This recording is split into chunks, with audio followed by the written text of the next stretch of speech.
इस दुनिया का सबसे बड़ा सच क्या है? शायद यही कि एक दिन सबको जाना है, मृत्यु। लेकिन जब कोई चला जाता है तो मन में यह सवाल जरूर उठता है कि अब आगे क्या? वो कहाँ हैं? उनके साथ क्या हो रहा है? तो चलिए आज गरुड़ पुराण के नजरिए से इस रहस्य को समझने की कोशिश करते हैं। गरुड़ पुराण के अनुसार मौत दरअसल एक दरवाजा है। एक ऐसी यात्रा का दरवाजा जहां आपका शरीर, आपका नाम, आपकी पहचान सब पीछे छूट जाता है। साथ जाता है तो सिर्फ एक चीज, आपके कर्म, और बस उन्हीं का हिसाब होता है। ठीक है, तो सवाल यही है कि इसके आगे होता क्या है? आत्मा का अगला पड़ाव क्या है? उसका सफर कैसा होता है? चलिए इसी में थोड़ा और गहराई से उतरते हैं। देखिए, जब आत्मा पहली बार शरीर छोड़ती है तो वो एक ऐसे पंछी की तरह होती है जिसे पिंजरे से तो आज़ाद कर दिया गया, पर उसे पता ही नहीं कि वो आज़ाद है। वो एक भ्रम की स्थिति में होती है। वो अपने ही परिवार को रोते बिलखते देखती है, पर यह समझ नहीं पाती कि ये सब उसी के लिए हो रहा है। और दिलचस्प बात यह है कि मृत्यु के बाद पहली मुलाकात भी कर्मों के आधार पर ही होती है। अगर आत्मा पुण्यकर्मी है तो उससे लेने आने वाले यमदूत बड़े शांत और सौम्य नजर आते हैं। लेकिन अगर आत्मा ने पाप किए हैं तो वही यमदूत बेहद डरावने और भयानक रूप में दिखाई देते हैं। मृत्यु के बाद का जो शुरुआती समय होता है ना, वो बहुत अहम है। पहले 24 घंटे में आत्मा को उसकी पूरी जिंदगी एक फिल्म की तरह दिखाई जाती है। फिर अगले 13 दिनों तक वो अपने घर, अपने परिवार के आसपास ही रहती है, और परिवार जो भी रीति रिवाज या पिंडदान करता है वही उसे आगे की यात्रा के लिए बल और दिशा देते हैं। अब इसके बाद आत्मा की मंजिल तय होती है, और ये मंजिल इस बात पर निर्भर करती है कि उसके कर्मों का पलड़ा किस तरफ भारी है, पुण्य की तरफ या पाप की तरफ।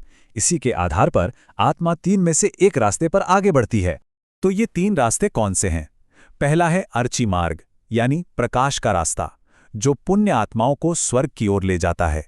दूसरा है धूम मार्ग, धुएं का रास्ता, जो उन आत्माओं के लिए है जिनके कर्म मिले जुले थे, वो पितृलोक में पुनर्जन्म का इंतजार करती हैं।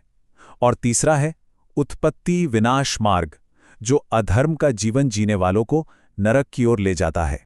लेकिन इन रास्तों पर आगे बढ़ने से पहले एक और परीक्षा होती है, वैतरणी नदी को पार करना।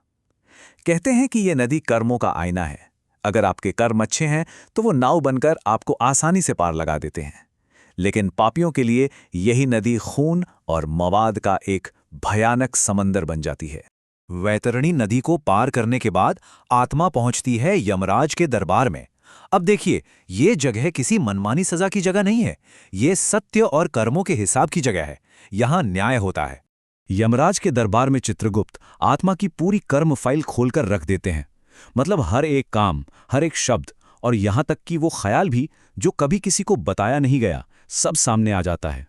और यहां न्याय सिर्फ कर्मों की गिनती पर नहीं होता, बल्कि उनके पीछे की नीयत पर होता है। कहते हैं, सच्चे दिल से किया गया एक अच्छा काम भी 1000 पापों पर भारी पड़ सकता है। गरुड़ पुराण के अनुसार नरक कोई हमेशा के लिए सजा की जगह नहीं है। इन्हें आप एक तरह का शुद्धि केंद्र या प्यूरिफिकेशन सेंटर समझ सकते हैं। ये वो जगह हैं जहां आत्मा अपने बुरे कर्मों का फल भोगकर खुद को शुद्ध करके अगले जन्म के लिए तैयार होती है। हर पाप के लिए एक अलग तरह की शुद्धि की प्रक्रिया होती है। तो इस शुद्धि की प्रक्रिया के बाद आत्मा का क्या होता है? अब आत्मा अपने कर्मों के बचे खुचे हिसाब के साथ अगले जीवन की तैयारी करती है, और यहीं से शुरू होता है पुनर्जन्म का वो चक्र जिसमें हम सब हैं। 84 लाख शास्त्रों के अनुसार आत्मा इतनी तरह की योनियों में जन्म ले सकती है, लेकिन इन सब में मानव जन्म को सबसे अनमोल माना गया है। क्यों? क्योंकि सिर्फ इंसान के रूप में ही आत्मा को अपने कर्म सुधारने का और इस चक्र से बाहर निकलने का मौका मिलता है। ये पुनर्जन्म की पूरी प्रक्रिया भी बहुत व्यवस्थित है। सबसे पहले कर्मों का हिसाब किताब होता है, फिर आत्मा के बचे हुए कर्मों की वाइब्रेशन के हिसाब से उसे एक नया शरीर मिलता है, और जैसे ही आत्मा गर्भ में प्रवेश करती है, माया का एक पर्दा उसकी पिछली सारी यादों को मिटा देता है, ताकि वो एक नई शुरुआत कर सके। और सबसे हैरान करने वाली बात यह है कि गर्भ में आत्मा को सब कुछ याद रहता है। वो ये मंत्र जपती है जिसका मतलब है, मैं ये शरीर नहीं हूं, ना ये मेरा है, मैं आत्मा हूं, मैं कर्मों से ही जन्म लेता हूं और कर्मों से ही मेरा अंत होगा। सोचिए, उसे अपने कर्मों का उद्देश्य पता होता है, भले ही जन्म लेते ही वो सब कुछ भूल जाती है। तो हमारे इस जीवन की परिस्थितियां कहां से आती हैं?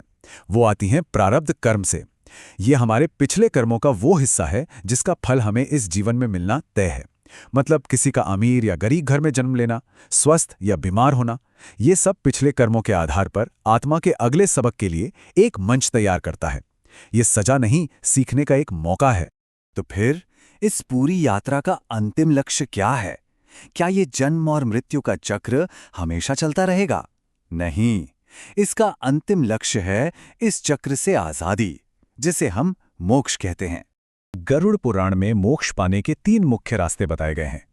पहला है ज्ञान मार्ग, यानी ये समझ लेना कि हम ये शरीर नहीं बल्कि वो शाश्वत आत्मा है। दूसरा है भक्ति मार्ग, यानी ईश्वर के प्रति पूरा समर्पण। और तीसरा है कर्म मार्ग, यानी अपने सभी काम बिना किसी फल की चिंता किए करना।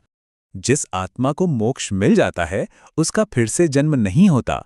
वो परम सत्य में ठीक वैसे ही विलीन हो जाती है जैसे पानी की एक बूंद वापस विशाल सागर में मिल जाती है। उसकी व्यक्तिगत यात्रा समाप्त हो जाती है। तो ये पूरी चर्चा हमें एक बहुत गहरे सवाल पर लाके छोड़ देती है। अगर ये पूरी यात्रा कर्मों को सीखने और सुधारने का एक चक्कर है, तो हम सब इस चक्र में अभी कहाँ खड़े हैं? हमारे कर्म हमें किस रास्ते पर ले जा रहे हैं? ये सोचने वाली बात है।